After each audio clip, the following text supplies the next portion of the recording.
Simon-Sion. Merci, Madame la Présidente.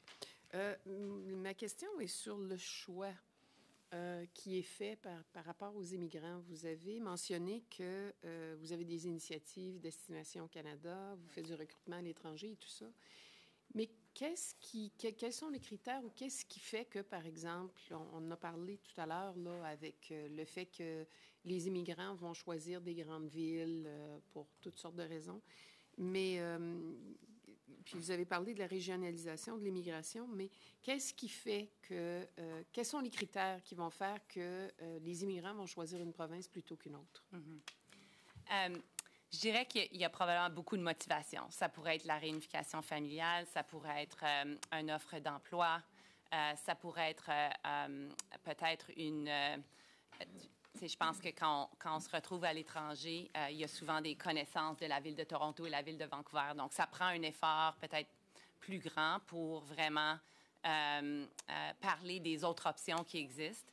Mais je dirais que, oui, on a des programmes, certains programmes qui sont des programmes pilotes, puis d'autres qui sont des programmes qui sont devenus permanents pour essayer de promouvoir les régions du Canada. Donc, un bon exemple, ça serait le programme pilote en Canada Atlantique, qui nous permet vraiment d'avoir peut-être une meilleure, premièrement, un cheminement à la résidence permanente, mais peut-être une meilleure coordination entre l'employeur, la communauté, le gouvernement fédéral et les gouvernements provinciaux. Alors, je pense que comment on peut influencer les choix, c'est vraiment en travaillant de concert avec les autres partenaires pour faire en sorte que quand les gens prennent leur choix, qu'ils peuvent comprendre que ils ont des opportunités avec des employeurs qui sont pour nous des employeurs qui ont de l'intégrité, qui participent au programme. Donc, je pense que les motivations sont différentes, mais on se retrouve dans une situation où le logement abordable dans les grosses villes comme Montréal et Toronto, comme vous le savez,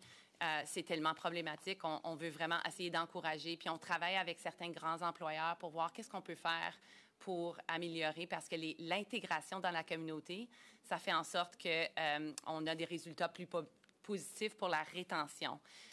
L'autre chose que je dirais pour votre question, c'est aussi avoir des programmes où peut-être l'époux ou l'épouse peuvent aussi avoir un permis de travail qui fait en sorte que si les deux membres d'une famille peut-être sont établis, les enfants sont à l'école, ça permet une rétention différente. Donc, on regarde ça dans la province du Nouveau-Brunswick. On travaille avec les 6 grands employeurs, le groupe Savoie, Cook Aquaculture, les Irving, pour voir qu'est-ce qu'on peut faire pour vraiment retenir ces populations dans des villes, puis souvent dans des villes en situation de minoritaire en termes de francophones. Je ne sais pas si j'ajouterais. Encore du temps? 2 minutes. OK, merci. Les étudiants. On a aussi rencontré collèges et universités. Ils nous ont parlé des défis qu'ils avaient parce qu'eux aussi font du recrutement pour des étudiants à l'étranger. Et lorsque vient le temps de retenir ces étudiants-là au Canada, parce qu'ils veulent souvent rester après leurs études, ils ont énormément de problèmes à être acceptés. Ça a été identifié au Québec, puis ça avait fait les manchettes, mais ça a été identifié aussi par les différents intervenants qu'on a rencontrés. Pourriez-vous nous indiquer quels sont les défis qui sont associés à la rétention ou à l'intégration en milieu canadien de ces jeunes étudiants francophones qui viennent étudier ici et les solutions qui ont été mises en place pour corriger cette situation-là ou les défis que vous pouvez avoir par rapport à justement les garder ici? Parce qu'il y a sûrement des enjeux politiques entre pays. Oui.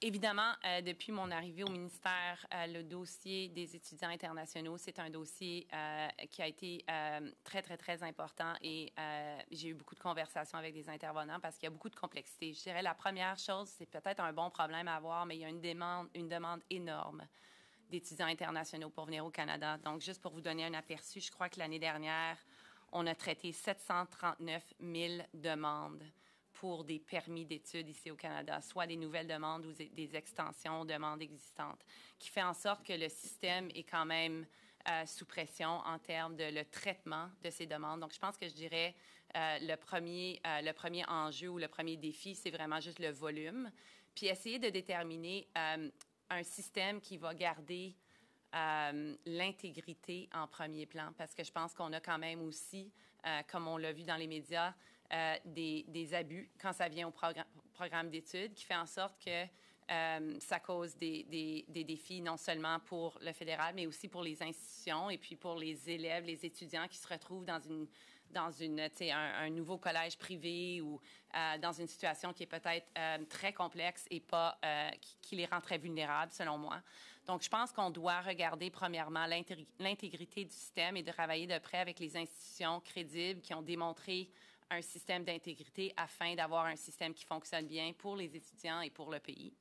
Je pense qu'on doit aussi regarder l'élément qui est dans la législation d'immigration, qui est la double intention, en termes d'un étudiant qui vient de façon temporaire et qui aimerait rester de façon permanente. Donc, regarder un peu qu'est-ce qui fait en sorte que parfois, il y a des décisions au sein du ministère qui sont négatives à l'égard d'un dossier, parce que la double intention est considérée par l'agent d'immigration. Donc, je pense qu'on devrait regarder ça de près, puis voir s'il y a des changements nécessaires, parce qu'effectivement, un étudiant international qui vient, qui s'établit ici au Canada, qui étudie pendant 4 ans, qui peut peut-être travailler au sein d'une communauté, c'est un candidat très prometteur pour le futur de l'immigration puis la rétention. Donc, on regarde, ça c'est un deuxième défi.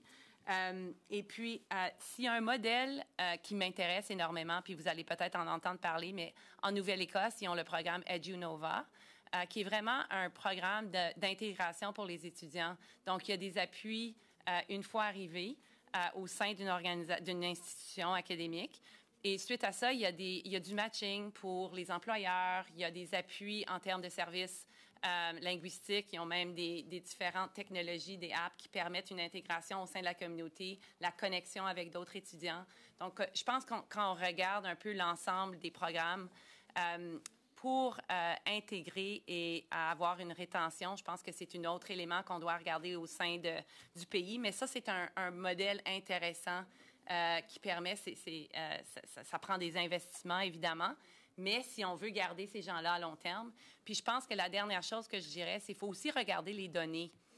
Qui a eu du succès, puis quelle population a eu plus de succès que d'autres, pourquoi, puis informer nos décisions en termes de recrutement selon les données qu'on a au sein du ministère. Donc, mais c'est pas des dossiers faciles, ça a quand même des complexités, puis on doit regarder même avec peut-être une revue de nos programmes et nos politiques, comment on peut peut-être changer certains éléments pour faire en sorte qu'on garde les étudiants ici au Canada.